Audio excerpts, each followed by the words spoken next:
Good evening. अस्सलाम वालेकुम। कैसे हैं आप लोग? उम्मीद करता हूं आप लोग खैरियत से होंगे। चलिए, आज हम लोग पढ़ाई की शुरुआत करते हैं बच्चों। और आवर्त तालिका में हमने कल बात की थी आवर्ती गुण के बारे में।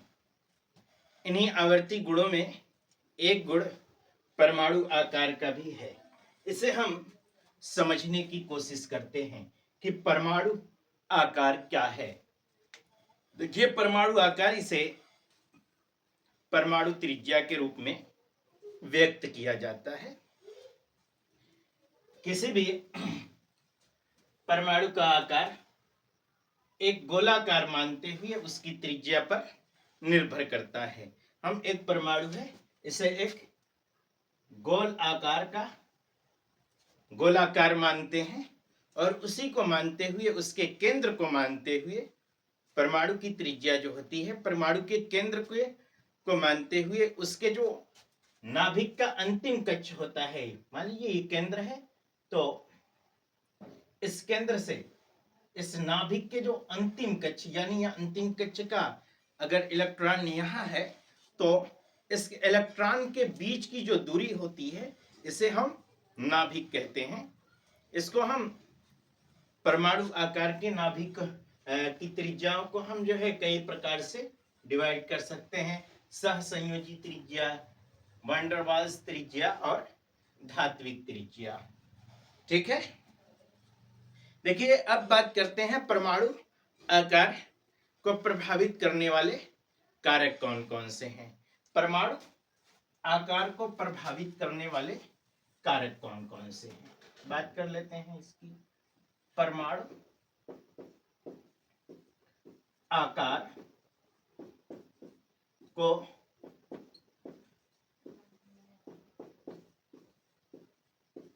प्रभावित करने वाले कारक। परमाणु आकार को प्रभावित करने वाले कारक कौन कौन से हैं? अगर हम परमाणु आकार को प्रभावित करने वाले कारकों की बात करें तो परमाणु आकार को प्रभावित करने वाले जो कारक हैं, इसमें एक तो आ जाएगा कोषों की संख्या। क्या होगा? कोष कितने हैं, कोष की संख्या क्या है, कोष की संख्या नंबर एक। दूसरा होगा आपका नाभिकीय आवेश। इस पर नाभिकीय आवेश क्या है? नाभिकीय आवेश। ठीक है, दो कारक हो गए। तीसरा है अंतर इलेक्ट्रॉनिक प्रतिकर्षण। तीसरा है अंतर इलेक्ट्रॉनिक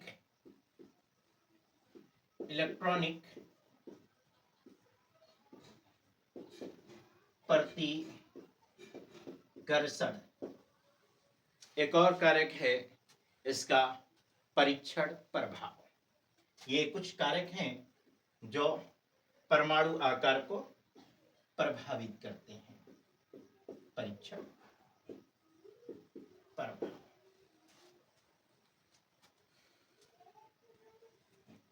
अब देखिए, कोषों की जो संख्या है वो किस तरीके से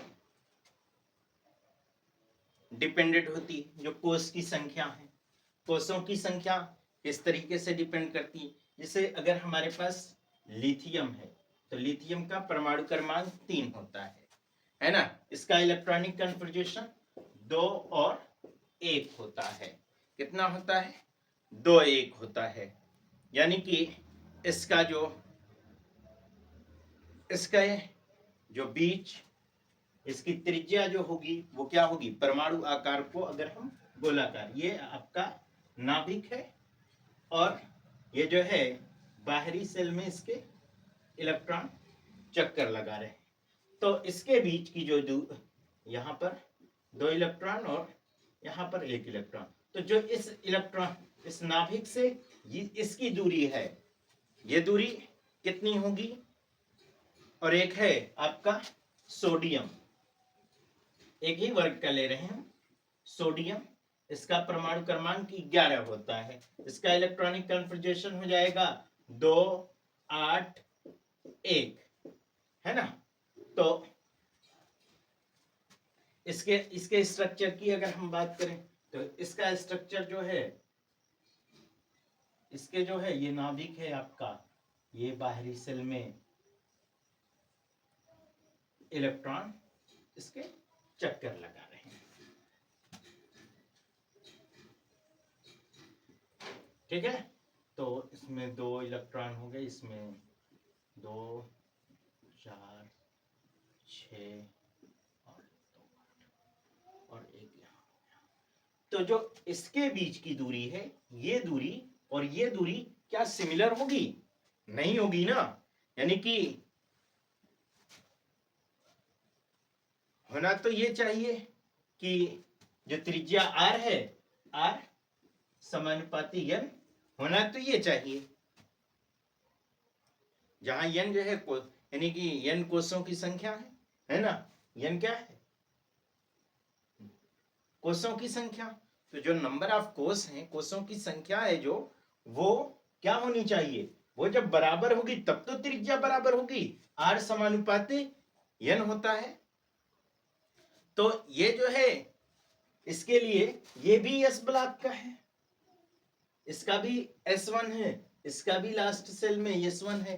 लेकिन जो कोषों की संख्या है वो क्या हो रही है? ज्यादा हो रही है। यानी कि आकर्षण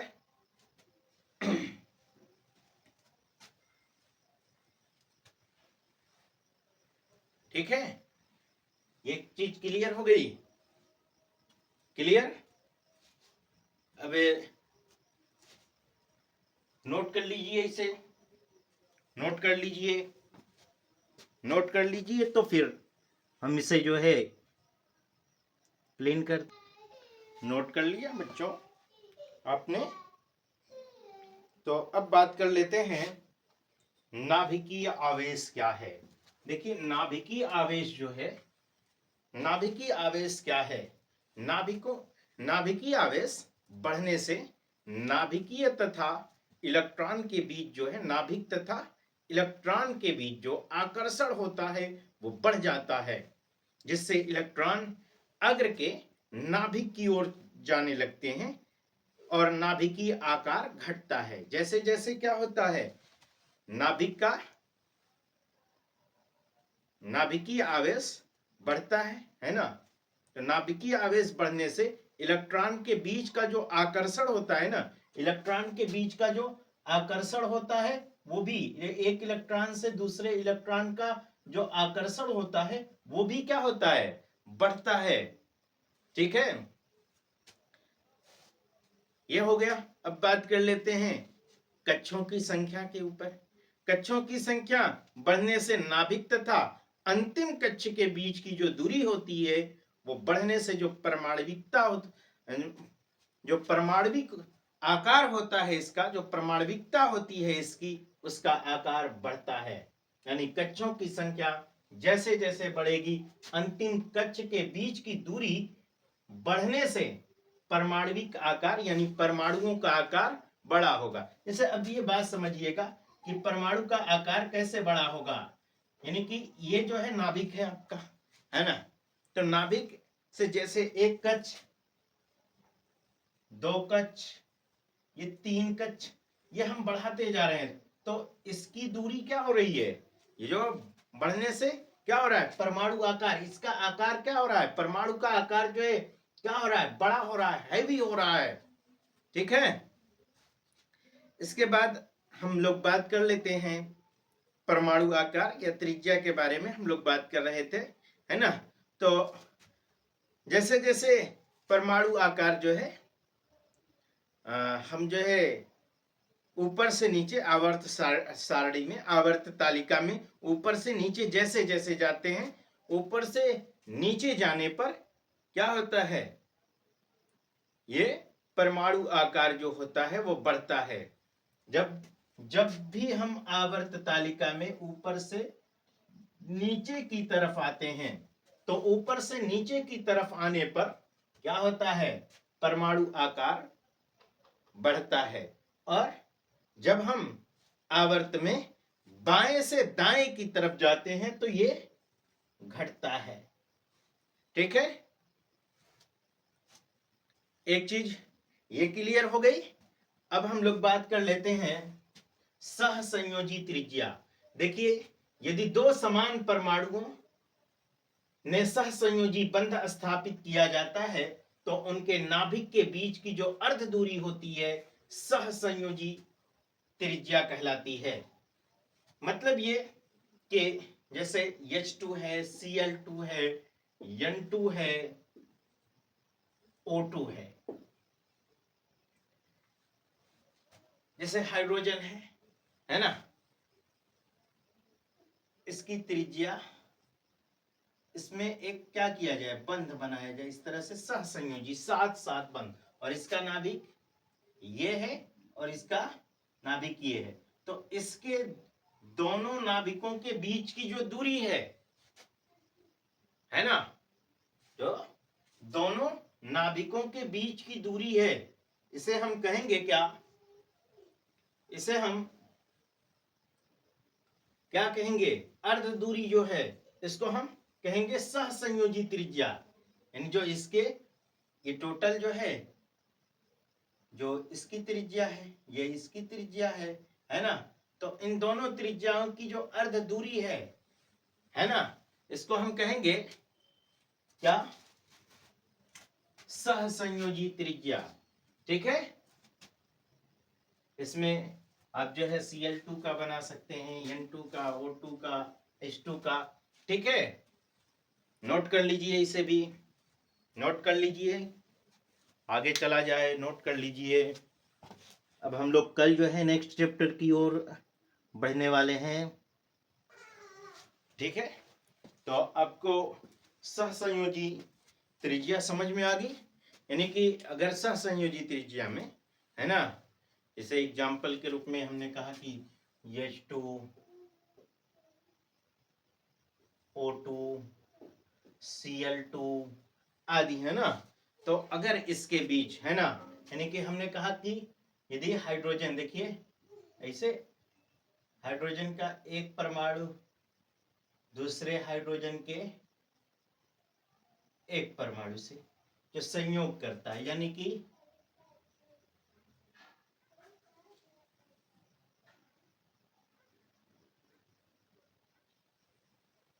यही सहसंयोजी बंध बनता है इसी तरह से, है ना। तो जो ये सहसंयोजी बंध जो बनते हैं, यानी इसका केंद्र ये और इसका केंद्र ये, तो ये जो दोनों केंद्र हैं, अब इस केंद्र के दोनों के बीच की जो दूरी है यानी अर्ध दूरी, इसको हम क्या मानते हैं, इसको हम R मानते हैं। ठीक है, इसे हम क्या मानते हैं, R मान लेते हैं। ठीक है, ओके। अब बात कर लेते हैं वान डेर वाल्स त्रिज्या क्या है। देखिए, वान डेर वाल्स त्रिज्या क्या है, इसमें यदि ठोस अवस्था में दो अणुओं के बीच जब कोई रासायनिक बंध न हो तो एक समान परमाणुओं के केंद्रों के बीच कोई एक अर्ध दूरी ठोस में परमाणुओं की वान डेर वाल्स त्रिज्या कहलाती है। जैसे मिसाल के तौर पर कोई आपका जो है एक कोई सॉलिड स्टेट में कोई एक पदार्थ है जो वान डेर वाल्स त्रिज्या द्वारा, जो वान डेर वाल्स फोर्स द्वारा जुड़ा हुआ है ना।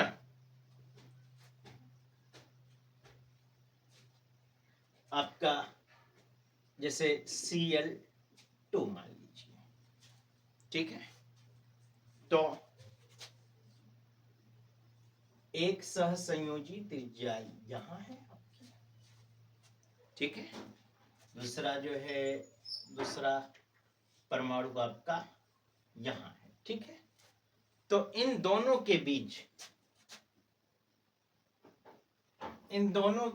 की जो दूरी है, यानी इन दोनों के बीच जो फोर्स लग रहा है, यानी फोर्स लग रहा है जो है ना, उसी को कहेंगे क्या, वांडर वाल्स दूरी, ठीक है ना। इन दोनों के बीच का जो डिस्टेंस है, माफ कीजिएगा, जो इन दोनों के बीच का डिस्टेंस है, इसे कहेंगे van der Waals distance, van der Waals दूरी, वांडर वाल्स त्रिज्या कहेंगे। इसे हम टोटल ए से नोट करते हैं। तो ये हो जाएगा, जब इसकी त्रिज्या निकालना रहेगा, तो त्रिज्या जब भी निकलेगी तो इसके बीच की जो दूरी है उसका आधा ही होगा ना। ये तो टोटल जो है इसका आकार हो गया, परमाणु का आकार हो गया, यही ना। तो इसका हो जाएगा r बराबर त्रिज्या बराबर a/2 होगा, ठीक है। अब धात्विक त्रिज्या या क्रिस्टल त्रिज्या के बारे में बात कर लेते हैं। धात्विक त्रिज्या क्या है? धात्विक त्रिज्या किसी धातु के क्रिस्टल में दो निकटतम परमाणुओं के नाभिक के बीच की जो अर्ध दूरी है उसको क्रिस्टल त्रिज्या या धात्विक त्रिज्या कहते हैं।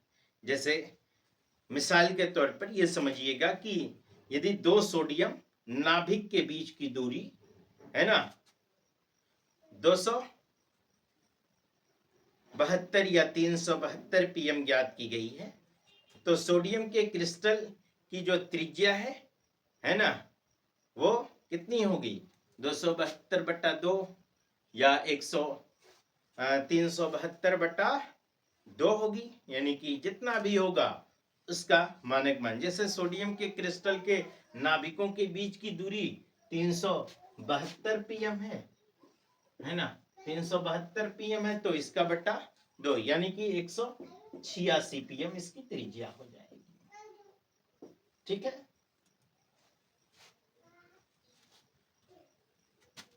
यानी कि इसके और इसके बीच की जो दूरी है ना, इसका आधा है ना, इसका आधा यहां आ रहा है। तो ये जो दूरी है ना, ये कितनी दूरी है, इसी को हम क्या कहेंगे? धात्विक त्रिज्या या क्रिस्टल की त्रिज्या कहेंगे, ठीक है। बात समझ में आ रही बच्चों? ठीक है। तो आज जो है हम लोग यहीं पर आज की क्लास